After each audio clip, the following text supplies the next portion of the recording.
ഇന്നലെ നമ്മൾ ചെയ്ത ക്രോപ്പ് ടോപ്പിൻ്റെ സ്കേർട്ടിൻ്റെ സ്റ്റിച്ചിങ് ആണ് ഇന്നിവിടെ ചെയ്യുന്നത്. ഇത് അംബ്രല്ല സ്കേർട്ടിൻ്റെ മോഡലാണ് കട്ട് ചെയ്തത്. അപ്പോൾ ഇതിൻ്റെ ലൈനിങ്ങും ലൈറ്റ് പച്ച ഇതിൻ്റെ ഒറിജിനൽ പീസുമാണ്. അപ്പോൾ ഇത് ലൈനിങ്ങുമായിട്ട് പ്രസ് ചെയ്യാണ്. അതിന് ശേഷം നമ്മൾ ഇതിൻ്റെ മുകളിലൊരു സ്റ്റിഫ് നെറ്റ് വെക്കുന്നുണ്ട്. അപ്പോൾ സ്കേർട്ട് സ്റ്റിഫായി നിൽക്കാൻ വേണ്ടിയിട്ടാണ് ഈ സ്റ്റിഫ് നെറ്റ് സ്റ്റിച്ച് ചെയ്യുന്നത്. അപ്പോൾ 1 മീറ്റർ സ്റ്റിഫ് നെറ്റാണ് ഞാനിവിടെ എടുത്തത്. അപ്പം നമുക്കത് 2 ഭാഗമായിട്ട് കട്ട് ചെയ്യണം. ഞാൻ സെൻറ്ററിൽ കൂടെ 2 ഭാഗമാക്കി കട്ട് ചെയ്യുന്നുണ്ട്. അതിനുശേഷം അത് രണ്ടും കൂടെ കൂട്ടി സ്റ്റിച്ച് ചെയ്യുന്നതാണ്.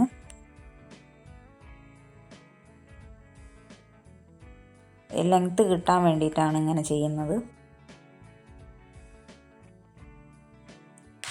അതിനുശേഷം ഇത് മടക്കി അടിക്കുന്നുണ്ട്. അതിൻ്റെ അറ്റം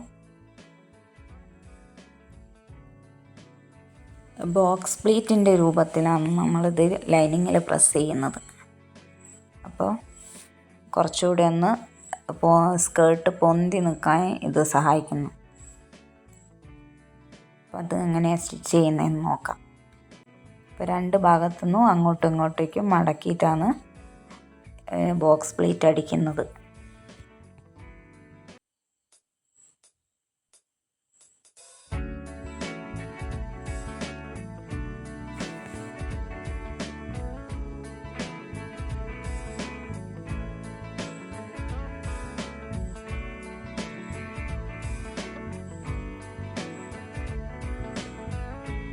അങ്ങനെ നമ്മൾ സ്റ്റിഫ് നെറ്റ് ഇതിൻ്റെ മുകളിൽ അടിച്ച് കഴിഞ്ഞിട്ടുണ്ട്. അതിന് ശേഷം ബാക്ക് ഭാഗവും ഫ്രണ്ട് ഭാഗവും കൂടെ കൂട്ടി യോജിപ്പിക്കുകയാണ് ചെയ്യാൻ പോകുന്നത്.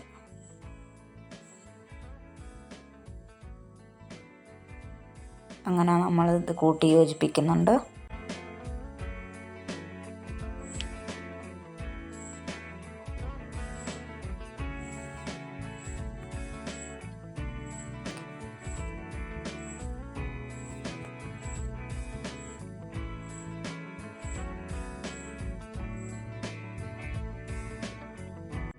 അങ്ങനെ നമ്മൾ 2 സൈഡും അടിക്കുന്നുണ്ട്.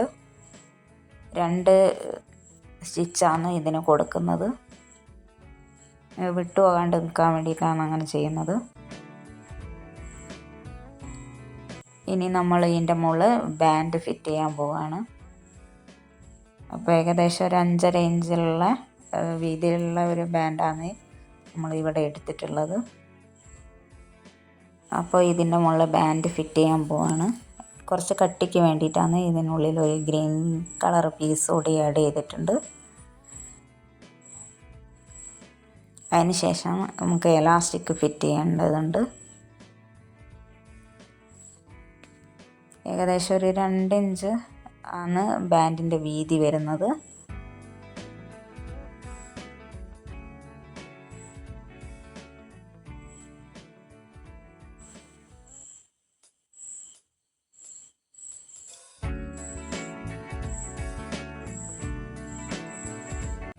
അങ്ങനെ ബാൻഡിൻ്റെ ഒരു ഭാഗം നമ്മൾ അടിച്ച് തീർത്തിട്ടുണ്ട്. ഇനി അത് മടക്കി ഉള്ളോട്ട് വെച്ചിട്ട് ഏകദേശം 2 ഇഞ്ച് വീതിയിലാണ് ബാൻഡ് അടിക്കുന്നത്.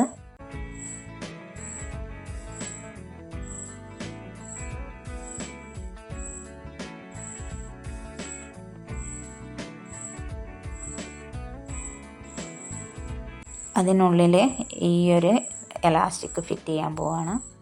ഏകദേശം 20 ഇഞ്ച് നീളത്തിലാണ് എലാസ്റ്റിക് എടുത്തത്. അത് ഒരു പിന്ന് ചെയ്തിട്ട് ഈ ബാൻഡിനുള്ളിൽ കൂടെ എടുക്കുന്നതാണ് ഇപ്പം കാണുന്നത്. അപ്പോൾ അത് എൻ്റെ തുമ്പ് വിട്ടു പോകാൻ വേണ്ടി നിൽക്കേണ്ടിയിട്ടാണ് ഇങ്ങനെ ഒരു സ്റ്റിച്ച് ചെയ്ത് കൊടുക്കുന്നത്. അപ്പോൾ എലാസ്റ്റിക് വിട്ടു പോകില്ല. അപ്പോൾ മുഴുവനായിട്ട് എലാസ്റ്റിക് എടുത്തിട്ടുണ്ട്. അപ്പം നമ്മൾ അവിടെ ഒരടി കൊടുക്കുന്നുണ്ട്. അതിന് ശേഷം പിന്നെ ഊരിക്കളഞ്ഞിട്ട് അവിടെ ഒരടി കൊടുക്കുന്നുണ്ട്.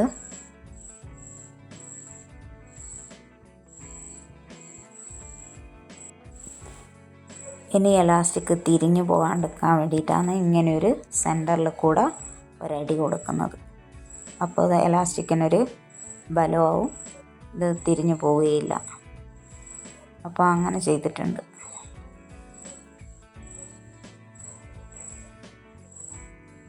അതിനുശേഷം ഈ 2 സൈഡും കൂടെ കൂട്ടിയിടിക്കുന്നു.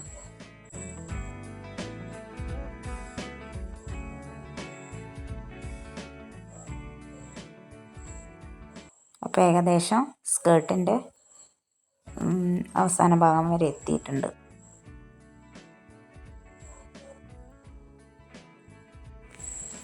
അങ്ങനെ സൈഡിൽ കൂടെ അടിക്കുന്നുണ്ട്.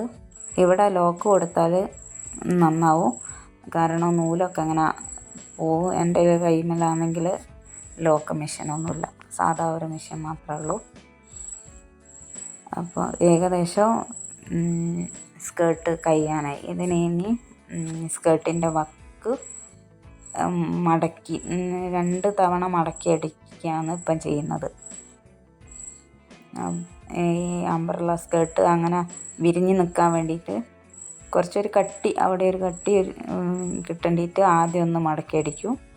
അതിന് ശേഷം ഒന്നുകൂടെ മടക്കി അടിക്കും. അങ്ങനെ നമ്മളെ സ്കേർട്ട് ഇവിടെ റെഡി ആയിട്ടുണ്ട്. നമ്മൾ ചാനൽ ആദ്യമായിട്ട് കാണുകയാണെങ്കിൽ ചാനൽ സബ്സ്ക്രൈബ് ചെയ്യുക, ഷെയർ ചെയ്യുക, ലൈക്ക് ചെയ്യുക, കമൻറ്റ് ചെയ്യുക. അപ്പോൾ ഇതാണ് അതിൻ്റെ ഫൈനൽ ലുക്ക് വരുന്നത്.